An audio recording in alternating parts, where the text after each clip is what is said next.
Magandang araw. Itago niyo na lang ako sa pangalang Pamela. 34 years old. Pamilyadong babae. May 2 anak na lalaki. At ito ang kwento ng aking karanasan na naging sanhi ng hindi ko malilimutang sandali. At kung saan udyok ako ng pagkakataon upang makagawa ng pagkakasala. Nagsimula ang lahat nang makilala ko ang isang guwapong matador sa palengke. Nagtatrabaho nga pala ako bilang isang supervisor sa isang support center. Pero kahit may posisyon na, ay kulang ang kinikita ko para sa pamilya ko at sa aking may sakit na mister. Hindi naging madali ang pinagdaanan ng pamilya namin. Simula kasi noon ay hindi na nakapagtrabaho ang mister ko dahil sa matinding depresyon at stress mula sa una niyang naging trabaho sa ibang bansa. Oo, dati siyang OFW. Ngunit makalipas lang ang 2 taon ay naging masama ang kalagayan niya. Hindi niya kinaya ang depresyon. Madalas din siyang magalit kahit sa maliliit na bagay lamang nung makauwi na to ng Pinas. Sa ngayon, unti-unti na siyang nakaka-recover at bumabalik sa dati. Ngunit pati yung dating lambingan at sigla namin sa kama ay tumamalay. Sa madaling salita, ay naging malamig ang pagsasama namin.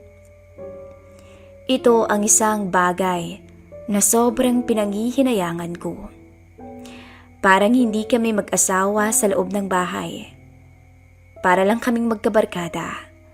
Kaya minsan ay naiinis talaga ako sa naging takbo ng pagsasama namin.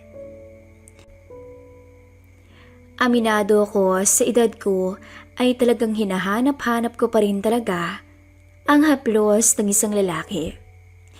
Lalo pat dati ay talagang active kaming mag-asawa hanggang sa dumating nga ang pagsubok na iyon. Tuwing gabi naman ang trabaho ko, kaya pag uwi ng umaga ay diretso na ako sa palengke para mamili ng uulamin na pangtanghalian para sa mister at 2 anak ko. At dahil sobrang mahal ko ang asawa ko sa kabila ng lahat, ay talagang namimili ako ng baboy pang sinigang dahil ito ang kanyang paborito. Hanggang maging suki ako ni Carlo, ang may-ari ng meat shop na lagi kong binibilhan. Dahil suki niya ako, ay binibigyan niya talaga ako minsan ng malaking diskwento sa pinamili o kaya may dagdag sa kilo. Aminado ko bilang babae, ay humahanga talaga ako sa kanya dahil gwapo, mabait, matangkad at astig ang itsura, lalo na sa edad niya na wala pang 30 anyos. Siguro nga pati mga Becky ay di maiiwasang hindi magkagusto sa kanya dahil laging nakasando siya sa pwesto niya. Suot lang lagi niya ay ang cargo short at red na apron, kaya mababakas talaga ang maskuladong pangangatawan niya. Sa isip ko, sayang, dahil may asawa na ako at ayokong pumatol sa binata dahil baka magkasala pa ako. Nagpatuloy ang takbo ng araw hanggang sa isang gabi. Sobrang bad trip ako noon at di ko na kinaya ang ugali ng mister ko. Kung kaya't iniwan ko sila sa bahay namin kasama ang 2 anak ko. Umalis muna ako ng bahay nang umiiyak. Palakad-lakad ako. Hindi ko alam kung saan ako pupunta. Hanggang sa namalayan ko na lang na nasa palengke na ako dahil hindi naman to kalayuan sa amin. Pagdating sa palengke, siguro mag-aalauna na yun, ay nakita ko si Carlo. Naghihintay sa gilid at nagyoyosi. Nakita niya ako at lumapit siya sa akin. "Oh, mukhang may problema ka, mama," wika niya. Sa tingin ko nga, Sagot ko naman.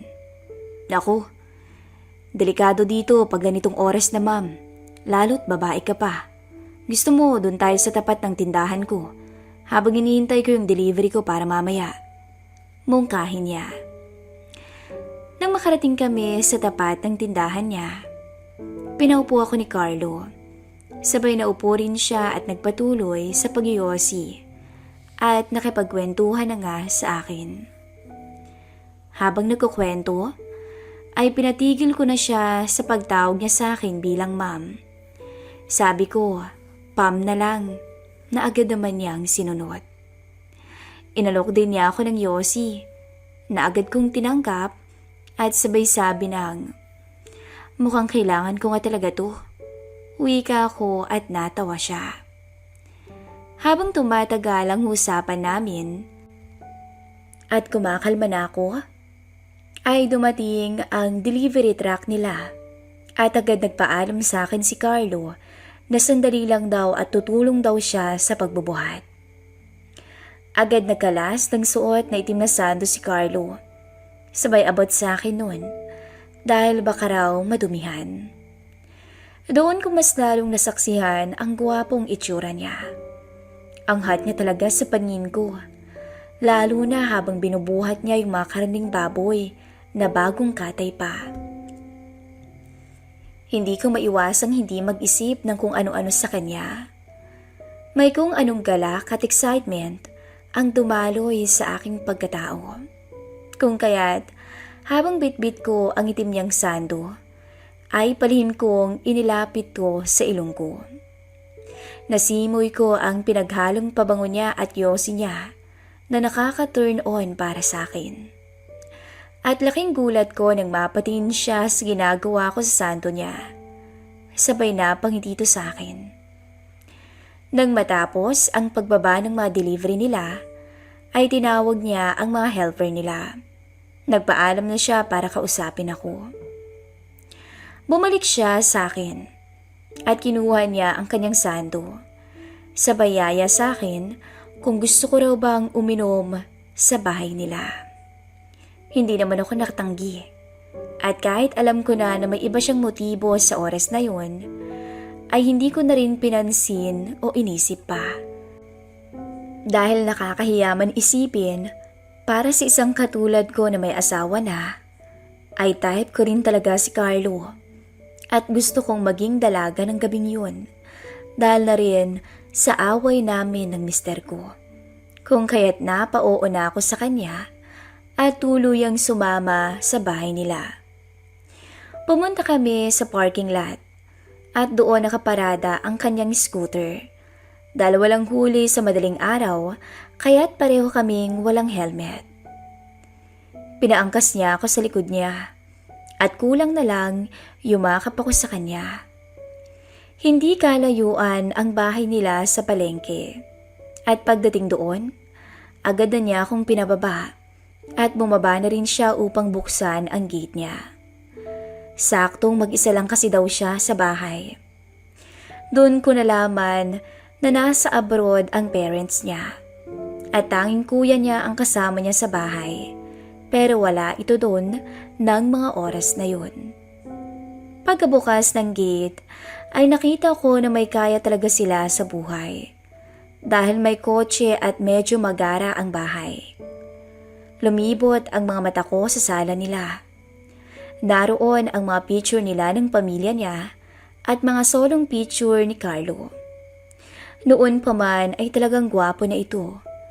Lalo tuloy na tuon ang atensyon ko sa kanya ng mga oras na yun. Agad kaming dumiretso ng kusina, sabay upo sa dining table. Binigyan niya ako ng 3 San Mig beer at nagpaalam siyang magsa-shower muna daw siya dahil amoy palengke raw siya. Habang mag-isa ay nilaklak ko na ang unang in-can beer na halos maubos ko na. Nang biglang dumating na si Carlo na naka-boxer shorts lamang. Lumakas ang tibok ng puso ko sa itsura niya. Para akong natutunaw sa kinauupuan ko, lalo na nung mapasulyap ako sa abs niya pababa. Naupo siya sa may tabi ko at kinuha ang beer at nakipag-inuman na sa akin, sabay kwentuhan. Tumagal ang kwentuhan hanggang medyo nakakadalawang beer na siya at pangatlo na ako. Medyo tipsy na rin ako that time at alam kong nahahalata yun ni Carlo. Dumating yung point na nagkukulitan na kami hanggang sa iisang beer na lang ang natira sa aming harapan. Hanggang sa isang mapangahas na haplos ang dumapo sa aking bewang patungo sa legs ko. Agad siyang bumulong sa tenga ko. Okay lang ba? Ilang segundo rin akong nag-isip at alam ko ang ibig niyang sabihin. Maya-maya, tumango ko ni may kasamang ngiti habang nakatingin sa mga mata niya. Nang mga oras na yon, hindi na ako nagpaligoy-ligoy pa. Unti-unti akong lumuhod sa harapan niya.